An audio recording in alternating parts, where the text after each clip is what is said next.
Josué está finalizando o seu ministério, ele já é idoso. Você tem que olhar para esse texto e imaginar que nós estamos aqui falando de um Josué com mais de 100 anos. Um homem que gastou a sua vida, que doou a sua vida na obra de Deus. Um homem que viu coisas que muitos de nós gostaríamos de ter visto. Esse foi Josué.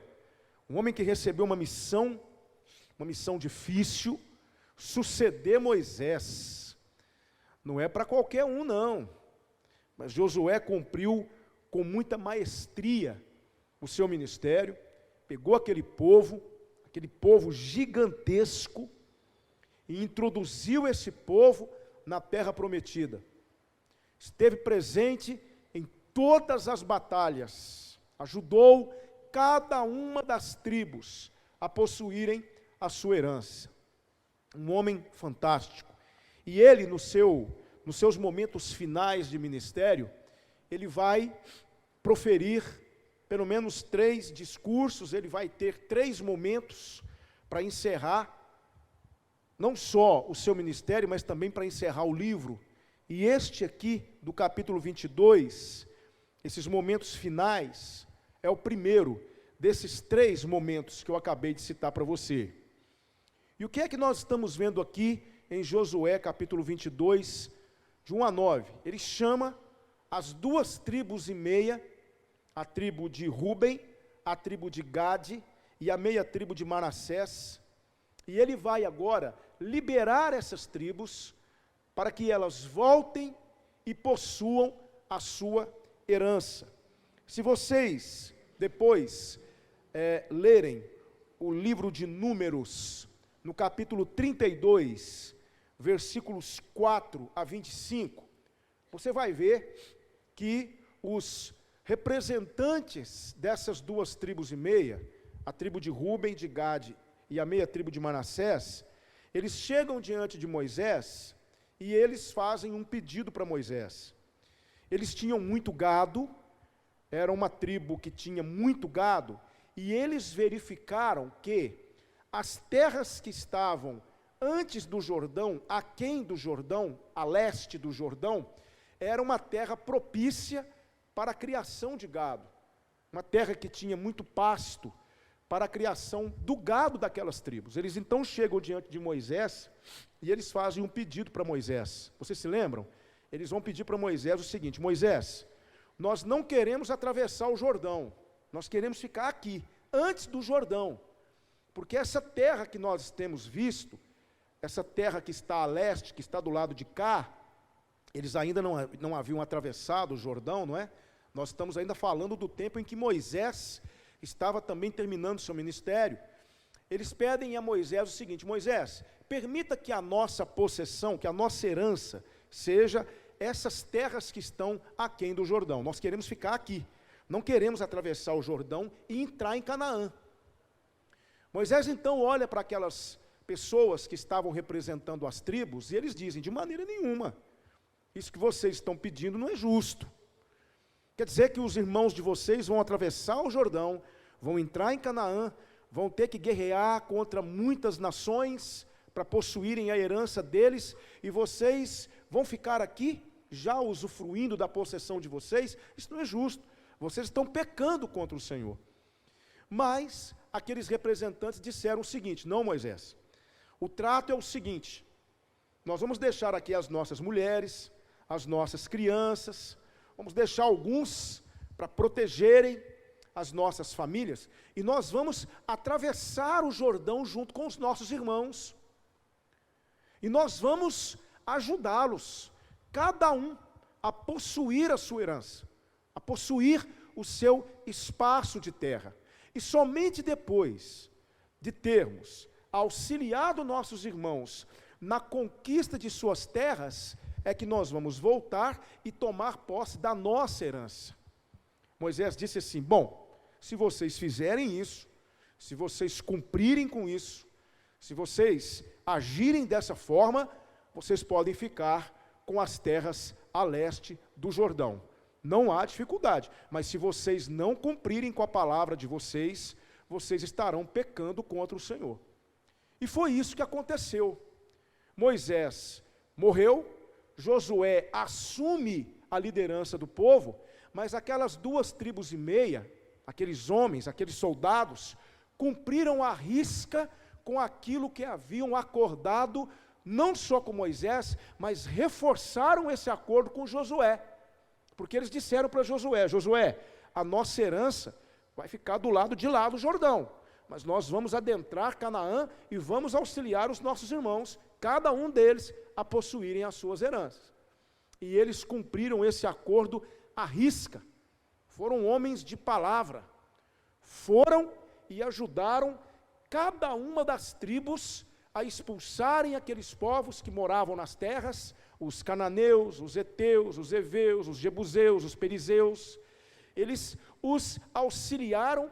Foram dias que viraram semanas, que viraram meses, que viraram anos, e lá estava as 2,5 tribos cumprindo cabalmente com a sua palavra. Agora, Josué está chamando essas 2,5 tribos, é o tema, o assunto do capítulo 22, de 1 a 9, ele está chamando os representantes, aqueles soldados que por anos estiveram envolvidos com as batalhas dos seus irmãos. Ele agora está chamando essas 2,5 tribos, e ele vai dizer isso aqui para eles. Isso aqui é lindo, irmãos, isso é maravilhoso, e de cara eu já aprendi uma lição aqui que eu vou compartilhar com você.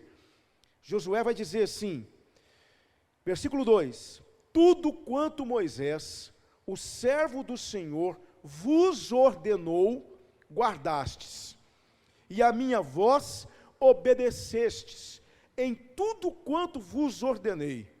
A vossos irmãos, por todo este tempo, foi muito tempo, foram muitos anos de lutas e batalhas, até os dias de hoje, não desamparastes, antes tiveste cuidado de guardar o mandamento do Senhor vosso Deus. Versículo 4, agora o Senhor vosso Deus deu repouso a vossos irmãos, como lhes tinha prometido. Voltai-vos, pois, agora, e ide-vos às vossas tendas, à terra da vossa possessão, que Moisés, o servo do Senhor, vos deu além do Jordão. Isso aqui chamou a minha atenção de uma maneira, uma coisa extraordinária, porque tem tudo a ver conosco isso aqui. Quando Moisés e os representantes das 2,5 tribos fizeram um acordo, preste atenção, não houve contrato para assinar, eles não tiveram que assinar um contrato, não houve um calhamaço de papel para assinar, rubricar em todas as páginas, não teve nada disso. Foi simplesmente a palavra um do outro. Eles empenharam a palavra. Eles disseram: se você nos der essas terras que estão do lado de cá do Jordão, como possessão, nós vamos atravessar e vamos ajudar os nossos irmãos, não importa o tempo, não importam as dificuldades, nós vamos ajudar cada um a possuir a sua herança, a sua propriedade. Somente depois de que todos estiverem estabelecidos nas suas respectivas heranças, é que nós vamos voltar e vamos possuir a nossa herança. Sabe o que é isso? Isso é palavra. E eu aprendi uma lição aqui, que eu queria compartilhar com você, que é muito importante para nós. A primeira lição que eu aprendi aqui, irmãos, é essa. Temos dado às pessoas motivos suficientes para que confiem em nós? Sabe por quê? Porque crente que é crente, tem que honrar aquilo que fala. Sim ou não? Nós temos que ter palavra. Nós precisamos cumprir com os nossos acordos. Precisamos dar às pessoas motivos para que elas confiem em nós. As 2,5 tribos confiaram em Moisés. Moisés confiou nas 2,5 tribos. E ambos cumpriram a sua palavra. Isso é lindo. Honestidade. Pessoas que assumem os seus compromissos. Pessoas que realmente vivem de acordo com a fé que professam. Meus queridos irmãos, por que eu estou falando isso hoje, nessa noite, para a igreja de Jesus. Sabe por quê? Porque, infelizmente, nem todos têm esse princípio na vida. Nem todas as pessoas prezam por isso. Quantas pessoas hoje têm literalmente falhado? Eu já tive experiências terríveis, com crentes, pessoas nas quais eu depositei a minha confiança e simplesmente falharam comigo, me decepcionando, trazendo frustração. E tem mais uma coisa, queridos, eu perdoei, eu não guardei mágoa no coração. Se eu ver na rua, eu cumprimento, eu pergunto como vai a família, mas confiar de novo é difícil. Porque a confiança é uma coisa muito cara, que quando você perde, para conquistar de novo, dá muito trabalho. Por isso eu quero fazer jus à confiança dos irmãos. Agora, isso depende mais de mim do que de vocês. É o que aconteceu aqui, nos versículos 1 a 4. Josué, ele está cumprindo com a palavra que Moisés deu, porque as 2,5 tribos haviam cumprido com a palavra que eles deram a Moisés. Hoje nós estamos vivendo num tempo onde ser honesto, ter um comportamento ilibado, agir de maneira tal que as pessoas realmente possam confiar em nós, tem sido algo raro, inclusive dentro da igreja de Cristo. Eu falo inclusive dentro da igreja de Cristo, porque todos os dias você fica sabendo de coisas, situações, que se não for a graça de Jesus para manter você firme diante do Senhor, você simplesmente abandona a fé, irmãos. Abandona a fé. Meu irmão, como é bom você conviver com uma pessoa que te dá motivos para confiar nela. Pessoas que dizem para você, pode contar comigo, e você realmente pode contar. Pessoas que dizem para você, você pode contar comigo porque você precisar, e quando você passa por uma situação difícil, você dá aquele telefonema e a pessoa está pronta para te ajudar. Aquela pessoa que disse que você podia contar com ela, realmente prova para você que você pode contar. Irmãos, isso era para ser algo tranquilo e comum na igreja de Cristo, mas não tem sido. Porque nós temos visto muitas pessoas falharem nesse quesito, no quesito da honestidade, no quesito do compromisso, no quesito da pureza na palavra, quando assume, faz. De vez em quando eu converso com alguns irmãos, principalmente no final do ano, quando nós estamos prontos para iniciar aquele processo de consulta, para começarmos o novo ano com uma nova diretoria. Inclusive nós temos uma comissão formada que já está trabalhando, e a qualquer hora alguém pode chegar perto de você e pedir a você se você não gostaria de trabalhar em determinado ministério no ano que vem. Eu vou te fazer um pedido. Ore ao Senhor desde já. E se você não sentir no coração de aceitar, eu prefiro que você não aceite, do que você dizer sim, e no transcorrer do ano você chegar perto de mim e simplesmente, ou perto de uma pessoa e falar simplesmente assim, eu não vou poder continuar, eu vou ter que parar, eu vou desistir. Sabe o que é isso? Você está me dando motivos para não confiar em você, da próxima vez. Porque da próxima vez, eu vou ficar pensando o seguinte, será que eu posso contar com ele mesmo? Porque a última vez me deixou na mão. Então é melhor que você não aceite, do que você aceitar e deixar pelo meio do caminho. É muito melhor. E já aconteceu isso aqui. Eu já ouvi de alguns irmãos aqui o seguinte, pastor, eu vou assumir só esse ministério, só esse. Eu não vou assumir esse nem esse, porque eu sei que eu não vou conseguir. E eu não quero, pastor, deixar a igreja na mão no meio do caminho. Então eu vou assumir só esse. Ótimo, isso é louvável. Eu prefiro assim. do que simplesmente assumirmos 1000 coisas e não conseguimos cumprir as 1000 coisas e formos desistindo no meio do caminho. Irmãos, nós precisamos ter palavra. Eu quero pedir uma coisa para você em relação a mim. Quando você marcar um compromisso comigo, por favor, esforce-se por cumprir. Quando você disser para mim, pastor, eu posso ir no seu gabinete dia tal, na hora tal, para nós conversarmos, faça um esforço para você vir, porque eu vou estar te esperando. Agora, se você por alguma razão não puder vir, porque imprevistos acontecem com todo mundo, manda uma mensagem para mim, me dá um telefonema, pastor, aconteceu um imprevisto, eu não poderei estar presente, será que nós poderíamos remarcar a nossa conversa? Ótimo, eu vou continuar confiando em você do mesmo jeito, e aí eu vou me organizar e vou colocar uma pessoa no seu lugar. É muito melhor assim, do que a gente ficar aqui esperando, aí de repente você liga para a pessoa e fala assim, fulano, você marcou comigo, esqueci, pastor. Irmãos, como isso é desagradável, como isso é ruim. Nós cristãos, lavados e remidos no sangue do Cordeiro, nós precisamos ser pessoas de palavra. Pessoas de palavra. Precisamos ter palavra. Se você disse que vai pagar, pague. Se você disse que no dia tal eu levo o dinheiro para você, leve. Se você disse que no dia tal você estará naquele compromisso, esteja.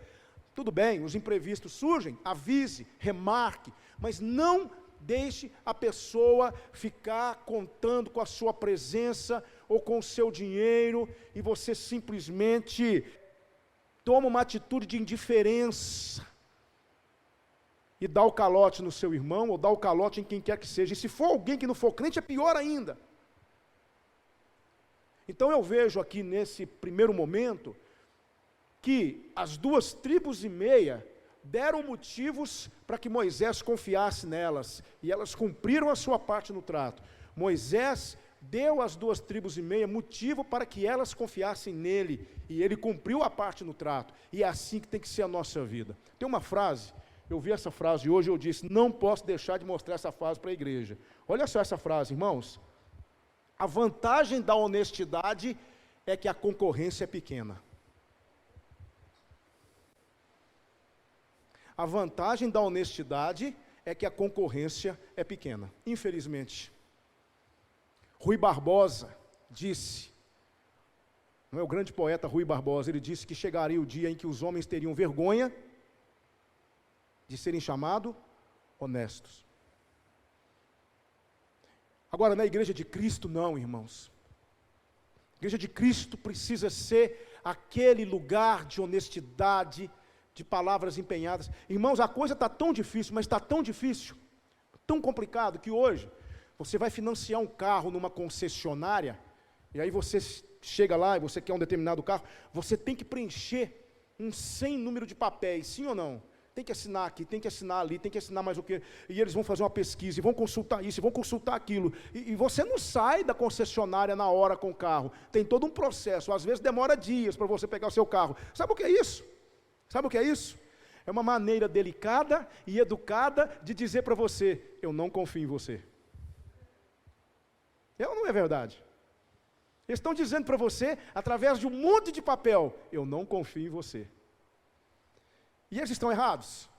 Não, por quê? A quantidade de calote que esse povo deve tomar, e vou dizer mais uma coisa para você, tem muito crente dando calote, tem muito crente devendo e não pagando, tem muito crente com o nome no SPC, que vergonha, com o CPF bloqueado, não pode comprar nada no nome dele, por quê? Porque está com o nome sujo, que vergonha. Crentes em Jesus, que era para ser modelo de integridade, modelo de vida ilibada. Eu fui fazer uma pesquisa, certa vez, sobre esse assunto, e eu fiquei impressionado na internet com a quantidade de reclamações de pessoas envolvendo outras pessoas por conta de compromissos não assumidos, empresas com muitos cheques, sem fundo. E, infelizmente, nome de crentes envolvidos. Eu não sei se eu contei para vocês que uma vez um pastor, que foi meu pastor, ele foi comprar pneus aqui no Carrefour, pneus para o carro dele. Foi pagar com cheque, foi fazer toda uma consulta. Quando ele disse que era pastor, tiveram que chamar o gerente. O gerente não quis vender no cheque para o pastor, e ele perguntou por quê, e ele disse, porque nós temos ali um calhamaço de cheque sem fundo dado para o pastor. Que vergonha, eu tenho vergonha disso. Tenho vergonha de dizer para vocês que essas coisas acontecem. Não era para acontecer. Irmãos, crente tem que ter palavra. Crente tem que ter compromisso.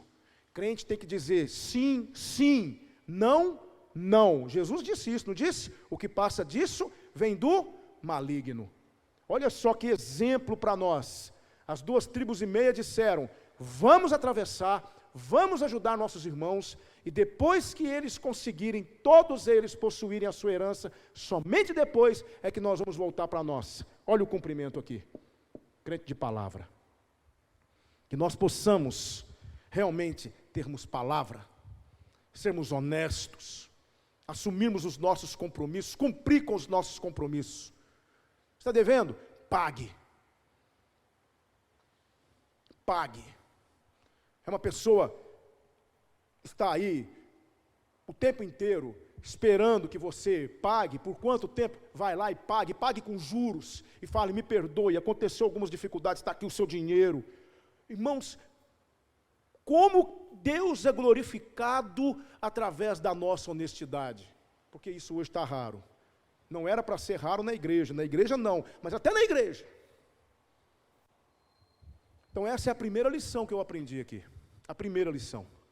Agora, ainda também dentro desse versículo 1 a 4 aqui, eu aprendi uma outra lição também muito importante, e também no versículo 9, 1 a 4 nós já lemos, e o versículo 9 diz assim, assim os filhos de Ruben, os filhos de Gade e a meia tribo de Manassés voltaram e separaram-se dos filhos de Israel, de Siló, que está na terra de Canaã, para irem à terra de Gileade, a terra da sua possessão, de que foram feitos possuidores, conforme a ordem do Senhor pelo ministério de Moisés.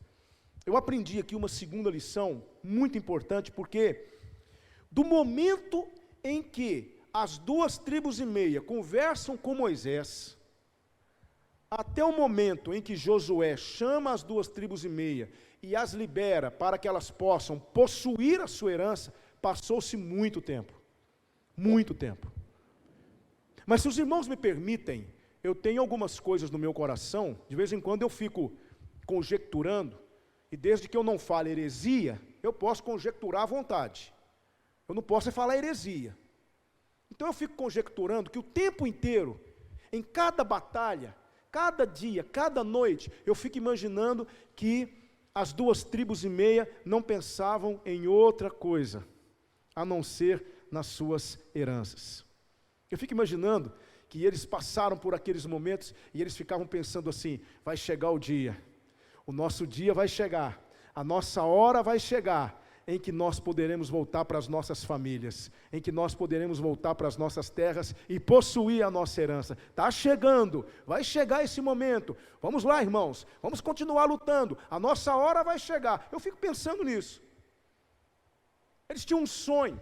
Qual era o sonho deles?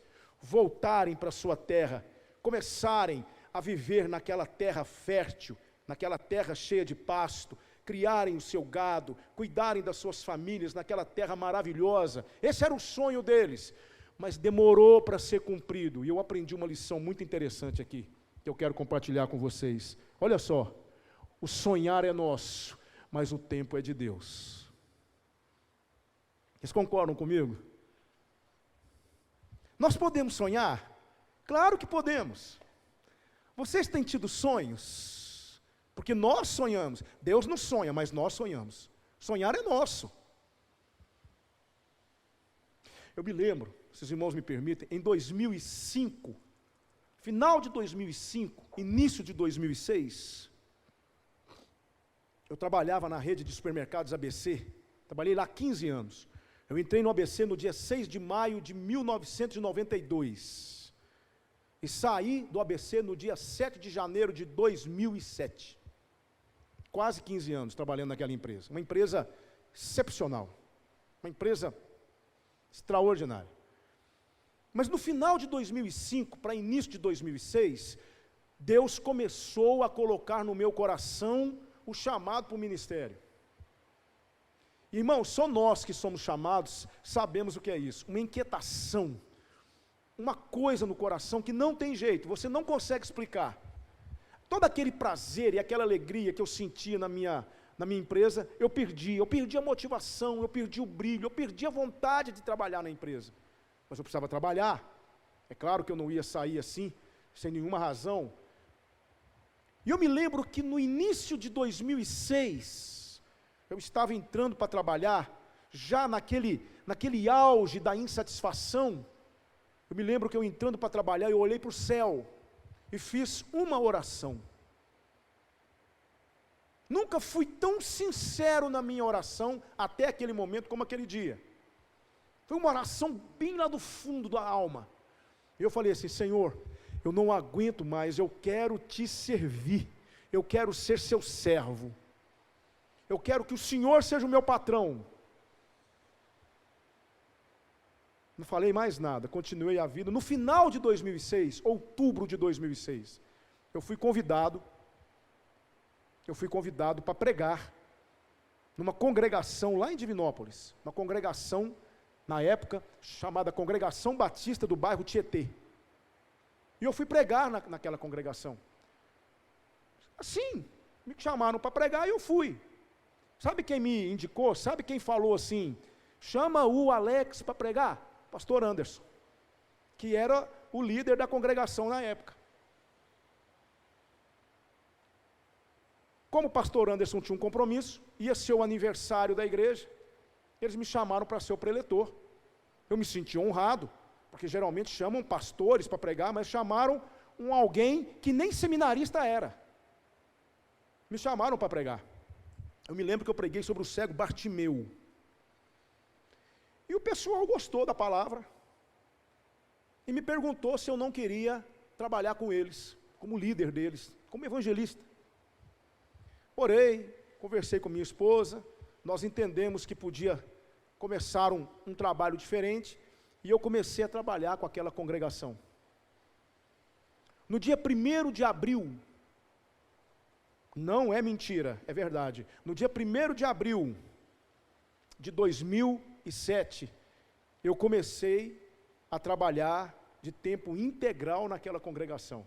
Eu tinha deixado o trabalho, eu saí do meu trabalho, do ABC, não havia ainda entendido o propósito de Deus, comecei a trabalhar numa outra empresa, um fornecedor meu me chamou para ser gerente dele, eu fui para essa empresa, fiquei lá 3 meses, foi pior do que antes, pedi para sair e fui começar o meu trabalho na congregação batista do bairro Tietê, no dia 1º de abril de 2007, e no dia 8 de dezembro de 2007, nós levamos aquela congregação a se organizar numa igreja, e hoje é a 8ª Igreja Batista em Divinópolis. Lá eu fiquei do dia 1º de abril de 2007, curiosamente, ao dia 1º de abril de 2009, quando a igreja sentiu a necessidade agora de ter um pastor para continuar os trabalhos. Eu deixei a igreja nas mãos de um pastor, fiquei um período como freelancer, e no dia 5 de julho de 2010, eu começo a servir o Senhor agora como auxiliar na primeira igreja batista em Divinópolis. E no dia 9 de abril de 2016, eu assumi o pastorado dessa igreja. Sabe o que é isso? Sonhos. Sonhos que estavam no meu coração, que não se cumpriram no meu tempo, se cumpriram no tempo de Deus. Qual era o sonho das 2,5 tribos? Voltar para a nossa terra, possuir a nossa herança. Mas foi na hora? Foi no tempo que eles queriam? Não, demorou muito tempo, mas olha só o cumprimento aqui agora. Podem voltar para a terra de vocês, chegou a hora. Meus queridos irmãos, escutem, todos nós temos sonhos, eu tenho sonhos. Me lembro que eu tinha um sonho de constituir uma família, era o meu sonho, eu queria ter uma família, queria ter filhos, queria ter uma esposa de Deus, era um sonho que eu tinha. Me lembro que orava ao Senhor e eu falava assim: Senhor, permita que eu consiga concretizar o meu sonho. Eu quero me casar, eu quero ter uma mulher de Deus do meu lado, eu quero ter filhos que amem, que temam o Senhor. Coloco esse sonho diante do Senhor. Pai Santo, não sei quando, não sei de que maneira, não sei quem será, mas permita que eu encontre alguém que seja uma mulher de Deus, que me proporcione a alegria de constituir uma família. Eram sonhos que eu tinha, coloquei diante de Deus. Aí, eu conheci essa moça aí, um quarteirão da minha casa. Eu posso contar algumas coisinhas para vocês? Eu ia namorar essa moça aí, de bermuda, camisa cavada e chinela havaiana. Lembra disso, meu bem? Chegava na casa dela 7 horas. Aí eu entrava, sentava no sofá, não podia nem pegar na mão. Sogrão. Na cola. 10 horas da noite, saía o São João com um copo de água no pires na minha frente, era o sinal para mim ir embora. Sogrão. Irmãos, dar um beijo no rosto dessa mulher, perto do meu sogro, era um risco. Eu assentava na sala, de um lado, ela sentava aqui, e o sogrão assentava ali. Começamos a namorar no dia 4 de julho de 1998. Criei coragem e pedi ela em namoro. Mal sabia eu que Deus estava preparando para mim, não é? Aí namoramos, no dia 6 de maio de 2000, não é? Ela, corajosa, aceitou ficar noiva comigo. Pedi ela em noivado, ela aceitou, fizemos uma cerimônia, chamamos um pastor, ele orou por nós, ficamos noivos. No dia 19 de janeiro de 2002, estávamos nos casando. No dia 14 de fevereiro de 2007, nasce Ana Luísa. No dia 18 de novembro de 2011, nasce Manuela. E aí, estamos nós aqui hoje. Eu com a minha família, criteriosamente do jeito que eu pedi a Deus. Eu não mudaria nada. Sabe o que é isso? Sonhos que nós colocamos diante de Deus, mas o tempo é dele. Irmãos, eu sou bem-aventurado, eu sou um homem feliz, vocês são pastoreados por um pastor feliz e realizado, porque eu tenho uma esposa de Deus, do jeitinho que eu pedi, eu tenho filhas educadas, carinhosas, que estão crescendo na disciplina e na admoestação do Senhor, do jeitinho que eu pedi. E vou dizer mais uma coisa para vocês, o Senhor, conforme Efésios 3:20, foi tão misericordioso que Ele foi muito mais do que eu havia pedido ou pensado. Sonhos. Aí de repente eu olho lá para trás, eu olho lá para os idos de 1994, 1995, quando eu estava de joelhos no meu quarto, pedindo a Deus por uma esposa, por uma família. Lá nos idos de 1994, 95. E hoje, quando eu estava pensando nessa palavra aqui, eu estava dizendo: ó Deus, Tu és bom. Tu és um Deus que realiza sonhos. Porque Deus realizou os meus. Agora, não foi no meu tempo. Não foi do jeito que eu queria. Foi no tempo dele. Qual é o sonho que você tem? Por que você não coloca diante de Deus? Fale com Ele. Sabia que Deus costuma realizar sonhos? E Ele realiza mesmo. E tem mais uma coisa que eu quero dizer para vocês. Essa mulher dizia assim: não nasci para ser esposa de pastor. Não nasci para ser esposa de pastor. Eu sei como é a vida de esposa de pastor. Você esquece disso. Não serei esposa de pastor. Mas até isso Deus havia pensado. Porque Deus colocou diante de mim uma mulher preparada para isso. E é uma excelente esposa de pastor. Irmão, o irmão Rodolfo está rindo ali, mas é verdade. Porque o nosso Deus é detalhista. Ele é detalhista, ele é misericordioso, ele é bondoso, ele pensa em todos os detalhes. E hoje eu sou bem tranquilo quanto a isso, não é? Porque o nosso Deus realiza sonhos. Qual é o sonho que você tem? Coloque diante de Deus. O sonho é seu, o tempo é de Deus. Bom, caminhando para o final, vamos prosseguir aqui. Depois dessa parte toda, tem o seguinte texto que eu quero destacar para vocês, que está aqui, versículos 5. Olha só, uma recomendação de Josué. Josué olha para aquelas 2,5 tribos e dá uma recomendação para ela.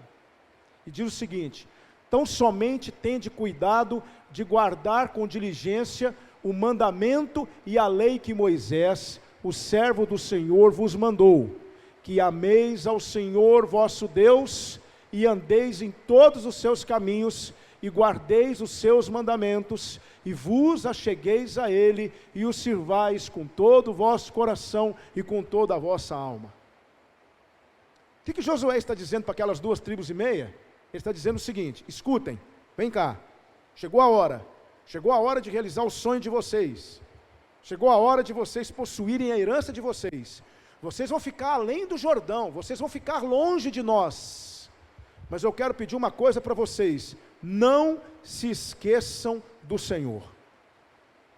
Foi isso que Josué disse. Lembrem-se sempre do Senhor, não se esqueçam do Senhor, não se esqueçam de Deus.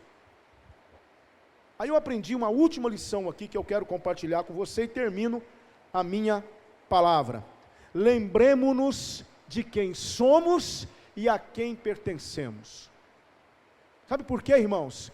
Porque nós estamos, como igreja de Cristo, inseridos num mundo caído, um mundo de pecado, um mundo dominado pela promiscuidade, um mundo dominado pela desonestidade, pela corrupção.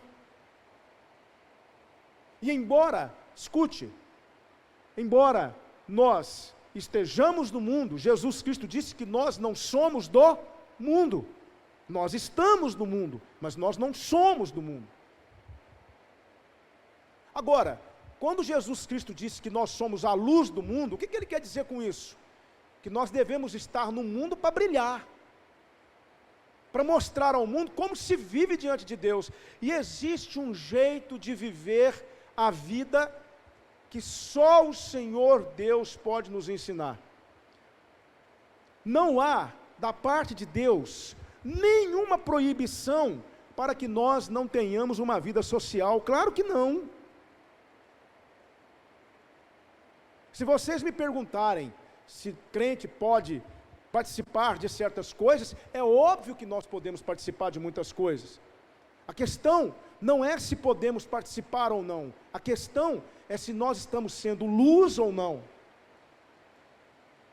Você pode chegar perto de mim e falar assim: pastor, eu posso ir eu sou de uma época, não sei se Fernando e Gina, o Fernando quando era líder dos jovens aí da Juban, se naquela época tinha isso, Fernando, mas eu sou de uma época que não podia ir nem no cinema. Se fosse no cinema, o pastor na igreja puxava a orelha, não podia ir no cinema não, era pecado ir no cinema. Eu sou dessa época. Era ir no cinema, o pastor chamava para puxar a orelha. Aí você pergunta: pastor, a gente pode ir no cinema? Claro que pode. Se não pode, não é? Claro que pode. Pastor, eu posso ir num barzinho com a minha família? Pode, claro que você pode. É óbvio que nós temos que ter vida social. Nós não podemos ser bitolados, nós não podemos viver como os monges, isolados da sociedade. Não é esse o projeto de Deus para nós.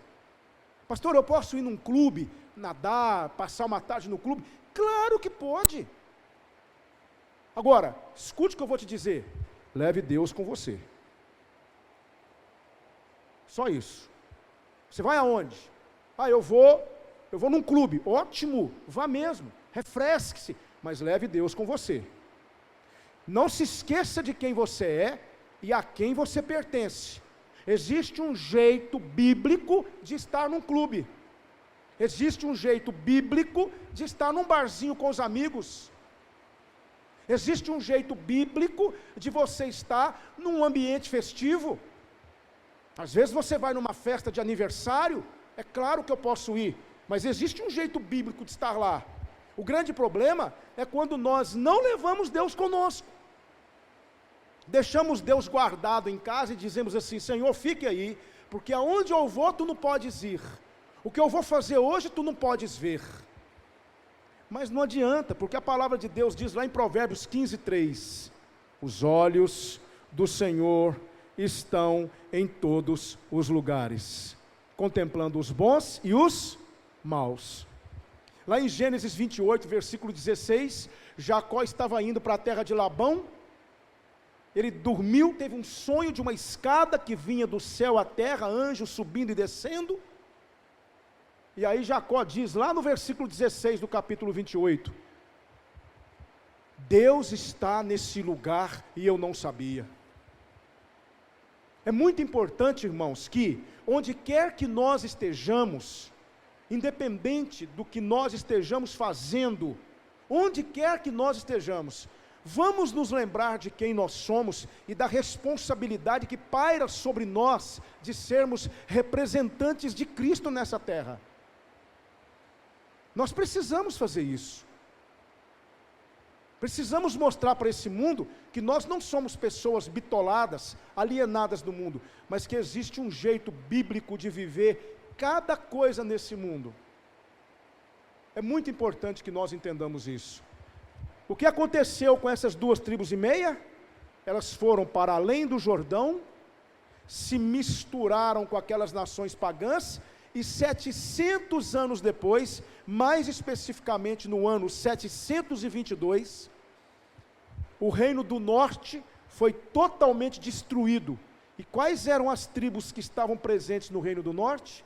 A tribo de Ruben, a tribo de Gade e a meia tribo de Manassés. Foram extintos, foram destruídos. Por quê? Porque se esqueceram do Senhor. Simplesmente se esqueceram de quem eram. Se esqueceram a quem pertenciam. Se esqueceram que carregavam sobre eles o nome que é sobre todo nome. Queridos, nós temos um nome sobre nós e precisamos, onde quer que estejamos, levar esse nome conosco. Precisamos ser representantes de Jesus Cristo, onde quer que nós estejamos. Não nos esqueçamos de Deus. Eu encerro com uma frase que diz o seguinte: olha só, eu não tenho a Bíblia na cabeça, mas tenho a cabeça na Bíblia.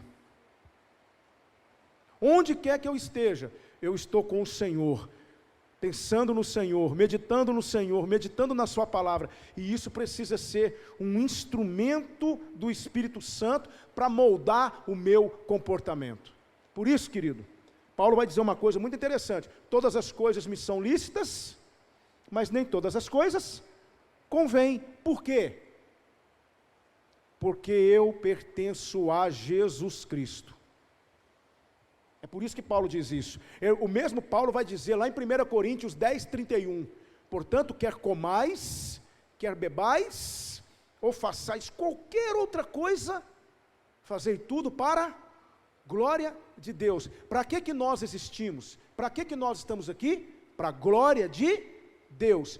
Tudo o que eu fizer, eu preciso ter como objetivo a glória de Deus. É por isso que C.S. Lewis disse isso. C.S. Lewis disse assim: ame ao Senhor de todo o seu coração, e depois faça o que você quiser. Então, irmãos, eu quero deixar essas 3 lições para vocês. Quando Josué despede as 2,5 tribos, não é? Primeiro, ele está nos ensinando, esse texto está nos ensinando de que nós devemos dar às pessoas motivos suficientes para que elas confiem em nós. Nós aprendemos nesse texto que sonhar é nosso, mas o tempo é de Deus. E nós aprendemos nesse texto que sempre, onde quer que estejamos, nós pertencemos a Jesus. Não se esqueça disso, meu irmão. As 2,5 tribos se esqueceram, mas nós não podemos esquecer.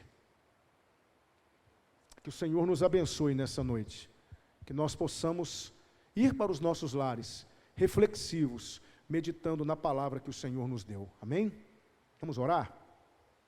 Pai, nós agradecemos ao Senhor de todo o coração pelas lições aprendidas nesse texto. Permita, meu Deus, que nós, onde quer que estejamos, possamos glorificar o Teu nome. Que o Senhor se agrade de nós. Que o Senhor seja glorificado através de nós. Que o Senhor realmente seja engrandecido através da nossa vida. Queremos, onde quer que estejamos, levar conosco o precioso nome de Jesus. Não queremos que o Senhor seja, de alguma forma, envergonhado através de nossas vidas, mas queremos que o Senhor seja glorificado. Ó Deus, que em nome de Cristo Jesus, nós nunca, jamais nos esqueçamos de quem somos e a quem pertencemos. Que o Senhor nos ajude, Senhor, em nome de Jesus, a esperar no Senhor, para que os nossos sonhos sejam realizados. Se é da vontade do Senhor, que os nossos sonhos sejam realizados, ó Senhor, te pedimos que nos dê essa capacidade de esperar, porque o sonho pode ser nosso, mas o tempo é do Senhor. E ó Deus, que em nome de Jesus, o Senhor nos ajude a sermos pessoas confiáveis, pessoas que deem testemunho, pessoas que realmente sejam pessoas de palavra, pessoas de caráter, pessoas honestas, que o mundo possa olhar para nós e possa ver em nós essa característica maior da honestidade, da sinceridade, que sejamos pessoas assim, que cumpram aquilo que prometem. Obrigado a Deus por essas lições preciosas que aprendemos. Obrigado por ter falado tanto conosco. É minha oração em nome de nosso Senhor Jesus. Amém. Amém?